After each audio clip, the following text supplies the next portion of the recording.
नमस्कार। Economics Awadh classes YouTube channel पे आपका स्वागत है। आज की इस छोटी सी क्लास में हम लोग भारत सरकार के जो आगामी लक्ष्य हैं उन लक्ष्यों को किस वर्ष तक प्राप्त करने का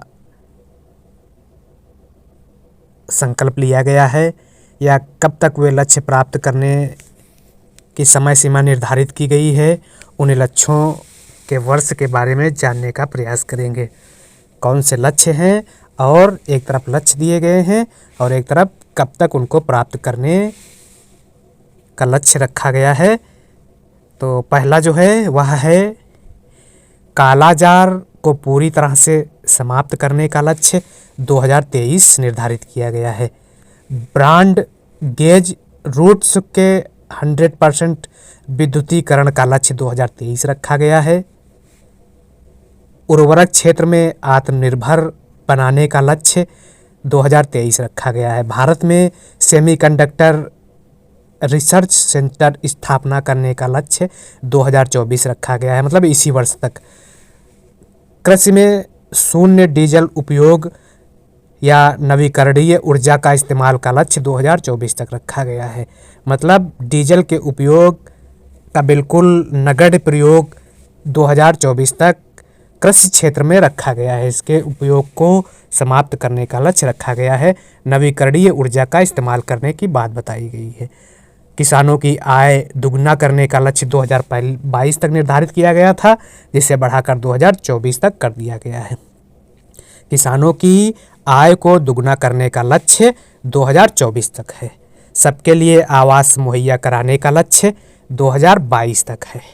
पहले 2022 तक था, अब 2024 तक है। सबके लिए आवास उपलब्ध कराने का लक्ष्य 2024 तक निर्धारित किया गया है बढ़ाकर। हर घर में नल से जल या स्वच्छ जल आपूर्ति का लक्ष्य 2024 है।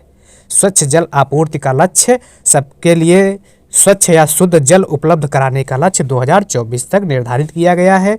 डिजिटल रेडियो लॉन्च करने का लक्ष्य 2024 है, इसी वर्ष तक है। तो 2024 तक के लिए यह इतने लक्ष्य निर्धारित किए गए हैं, जिसमें सेमीकंडक्टर रिसर्च सेंटर की स्थापना करने का लक्ष्य, नवीनीकरण ऊर्जा इस्तेमाल करने का लक्ष्य कृषि क्षेत्र में, किसानों की आय दुगनी करने का लक्ष्य, सबके लिए आवास मुहैया कराने का लक्ष्य, हर घर नल से जल उपलब्ध कराने का लक्ष्य और डिजिटल रेडियो लॉन्च करने का लक्ष्य 2024 तक निर्धारित किया गया है। 100 नए एयरपोर्ट विकसित करने का लक्ष्य 2025 तक निर्धारित किया गया है। सभी गांवों में ऑप्टिकल फाइबर बिछाने का लक्ष्य 2025 निर्धारित किया गया है। भारत को $5 ट्रिलियन की अर्थव्यवस्था बनाने का लक्ष्य 2025 रखा गया है। भारत को टीबी मुक्त बनाने का लक्ष्य 2025 रखा गया है। यह इम्पॉर्टेंट है, भारत को टीबी मुक्त बनाने का लक्ष्य 2025 रखा गया है, इम्पॉर्टेंट है। अगला, पेट्रोल में एथेनॉल में 20%, एथेनॉल को 20% मिश्रित करने का लक्ष्य 2025 है। वेटिंग टिकट को खत्म कर कन्फर्म टिकट देने का लक्ष्य 2027 है। वेटिंग टिकट को खत्म कर देना है और उसके स्थान पर यह है कन्फर्म टिकट देने का लक्ष्य 2027 रखा गया है। 100 मीट्रिक टन कोयला गैसीकरण प्राप्त करने का लक्ष्य 2030 रखा गया है।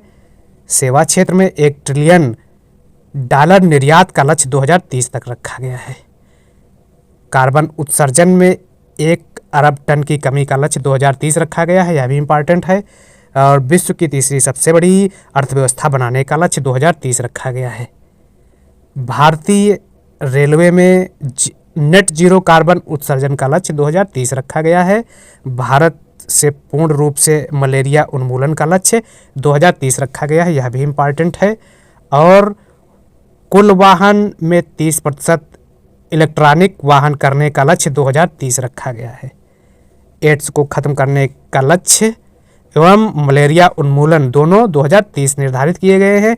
500 गीगावाट अक्षय ऊर्जा प्राप्त करने का लक्ष्य 2030 निर्धारित किया गया है। 200 गीगावाट सौर ऊर्जा प्राप्त करने का लक्ष्य 2030 निर्धारित किया गया है। या ऐसे भी पूछा जा सकता है कि 2030 तक कितने गीगावाट सौर ऊर्जा प्राप्त करने का लक्ष्य रखा गया, तो 280 गीगावाट अगला है चंद्रमा पर अंतरिक्ष यात्री भेजने का लक्ष्य भारत का 2040 तक है। हाइड्रोफ्लोरोकार्बन के उपयोग को 80% तक कम करने का लक्ष्य 2047 रखा गया है। भारत के ऊर्जा स्वतंत्र देश बनने या बनाने का लक्ष्य 2047 रखा गया है। मुंबई शहर को शून्य कार्बन उत्सर्जन का लक्ष्य 2050 रखा गया है। और भारत द्वारा शून्य कार्बन उत्सर्जन का लक्ष्य 2070 रखा गया है। यह दीर्घकालीन लक्ष्य हो जाएगा। और भारत द्वारा नेट जीरो का लक्ष्य 2070 रखा गया है। और एक लक्ष्य इसमें और बता रहे हैं, भारत को विकसित भारत बनाने का लक्ष्य 2047 रखा गया है। भारत को विकसित भारत बनाने का लक्ष्य 2047 रखा गया है। तो भारत सरकार के यह कुछ आगामी लक्ष्य थे जो करंट अफेयर की दृष्टि से इम्पॉर्टेंट है और एग्ज़ाम में पूछे जा सकते हैं।